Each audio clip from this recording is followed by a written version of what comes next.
প্রাইমেশি university 10-15 জনকে চাকরি দিয়ে স্টুডেন্ট দিয়েছে, ওয়াইফার দিয়েছে 80% to 100%। ব্র্যাক ইউনিভার্সিটি এই যে সবচেয়ে নাম করা অ্যাক্টিভিস্ট বাংলাদেশে হো চি মিন ইসলাম, যে নর্থ সাউথের ঘটনা ঘটেছিল, আর যে 3 মিনিটে খবর পাঠ তাসনুবা শিশির, তার নাম হচ্ছে কামাল হোসেন, আর হো চি মিনের আসল নাম হচ্ছে রোকন। তো এরা হচ্ছে গ্রামের, পড়াশোনা তৈরি না, তাদেরকে তৈরি করেছে এইভাবে যে ওই যে ব্র্যাকের যে বিশ্ববিদ্যালয় জেএমসি পাবলিক হেলথ গ্র্যান্টে আলাদা স্কলারশিপের ব্যবস্থা করেছে এবং তাদেরকে বিভিন্ন ট্রেনিং দিয়েছে।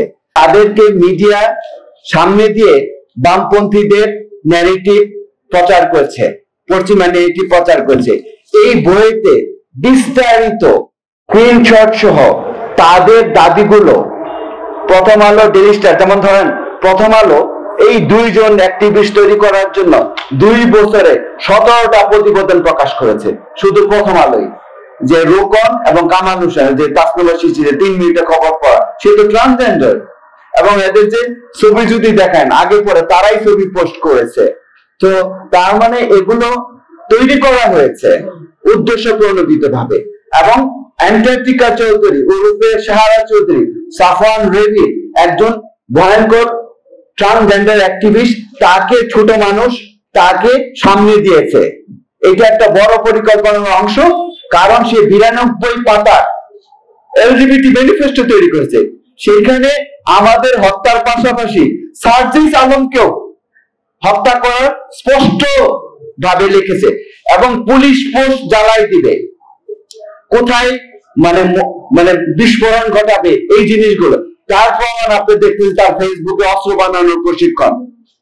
এত কিছু পরেও যদি বলে যে মামলা আপনাকে করতে হবে, মামলা আমাকে করতে হবে, প্রমাণ করতে হবে যে আমাকে, যে অ্যান্টার্কটিকা চৌধুরীকে আসলে রিয়েল কিনা, এর চেয়ে মিথ্যা বর্বরতা পৃথিবীর ইতিহাসে আর আছে কিনা আমি বিস্মিত বা ক্রুদ্ধ এজ এ শিক্ষক হিসাবে।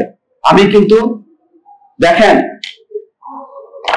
কি পরিমাণে ইসে আছে। আমি যদি আমার তো ভালো রিসার্চ ক্যারিয়ার, আপনারা যদি আমার গুগল স্কলারে যান, আমি কিছু অবহেলিত ডিজিজ নিয়ে কাজ করেছি, যেটা বাংলাদেশের প্রথম থ্যালাসেমিয়া, তারপর চাইল্ডহুড ওবেসিটি, বাচ্চারা মোটা হয়ে যাচ্ছে, এর সাথে অনেক ডিজিজ, অনেক সামাজিক সমস্যা জড়িত, তারপর হচ্ছে কোভিড নিয়ে কাজ করেছি। এত পরিশ্রম করে ফান্ডিং ছাড়া কেন দেশের জন্য ইতিবাচক চেঞ্জ হয় গবেষণা ক্ষেত্রে? আমার তো এই সমস্ত জায়গায় আসার কথা ছিল না। দেখেন এত বড় ঘটনা ঘটলো ওই বৈশিরার পর থেকে।